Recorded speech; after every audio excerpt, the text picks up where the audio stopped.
Welcome to the channel. My name is Matthias. Today we're going to talk about Paradice X issue 8 and Paradice X Ragnarok issues 1 and 2.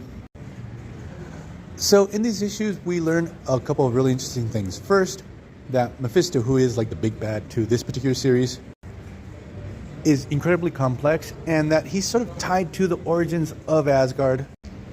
We also discover the origins of Odin himself, and that he has this extremely dark secret.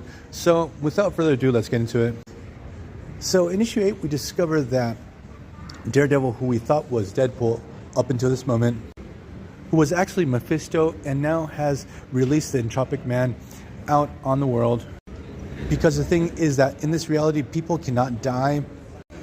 Captain Marvel had killed Death himself. And for some reason, at the beginning of the series, Mephisto was actually going around the world messing people up, injuring them so bad that they couldn't go back to having a normal life, but they couldn't die either.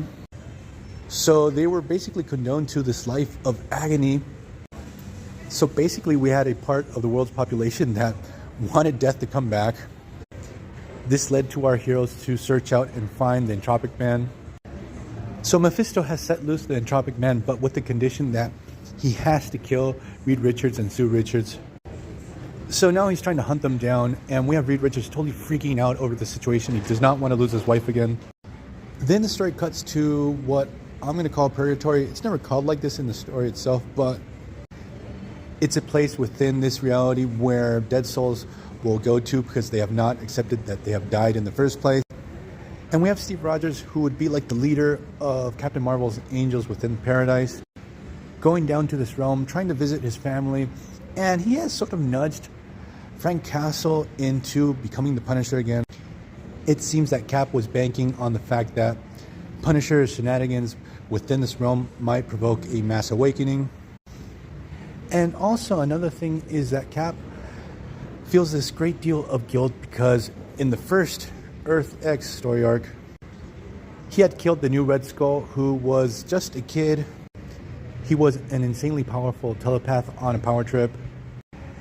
That I sort of feel that this character was inspiration for another character to pop up further down the line in Marvel, which was Quentin Quire. The thing is that Cap snapped this kid's neck, and he's always felt guilty over this. Even though he was tremendously justified, he had to stop the Red Skull at that moment.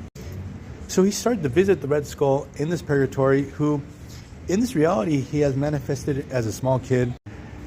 And during one of these visits, or right before one of these visits, Cap is attacked by Thanos. Now Thanos thinks that Cap is going to try to use the Red Skull to reawaken everyone so everyone can go to Paradise. And we get a brief battle between both of these characters. Cap tells Thanos, look, this is not what I'm going for. And we're sort of left there with this issue. So let's go into the two Ragnarok issues. So it was established in this reality that the Asgardians were actually ethereal beings that had arrived on Earth. And since humans thought they were gods, they took the shape of those gods.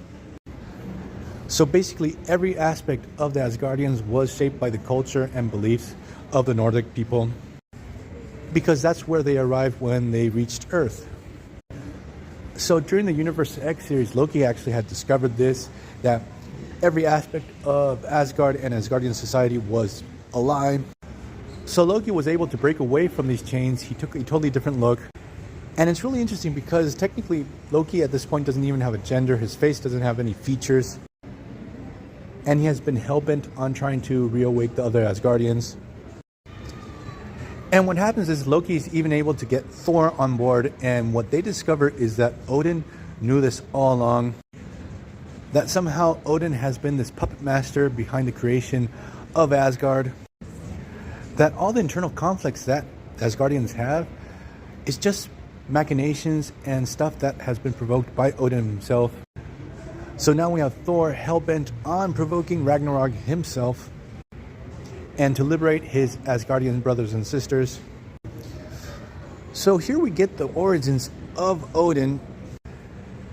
That he was a sickly kid, that he couldn't integrate himself properly within Nordic society. He was too small and too weak, and this led him to be very fixated on legends and myths. So basically he didn't have any friends, he was ostracized. And as he grew up, he couldn't participate in all the Viking raids and wars and hunts, normal things to Nordic society during that time. But he became a storyteller for his own people. This is really interesting because this is sort of the angle that Al Ewing goes for the birth of the god of stories, Loki. The thing is that with this reality, when these ethereal beings arrived at this Viking village, while everyone ran out of fear, Odin thought these were the Asgardian gods that he always told these stories about. And that these beings took the shapes of these gods so they could interact with these new people that they had met. And what happens is Mephisto actually manifests as one of the townspeople.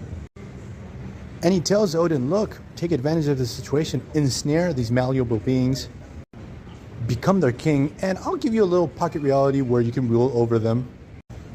So basically, there's the origin of Asgard itself. And Mephisto tells Odin, look, I will give you this little gift, but you're going to have to leave a little portion of that place for me.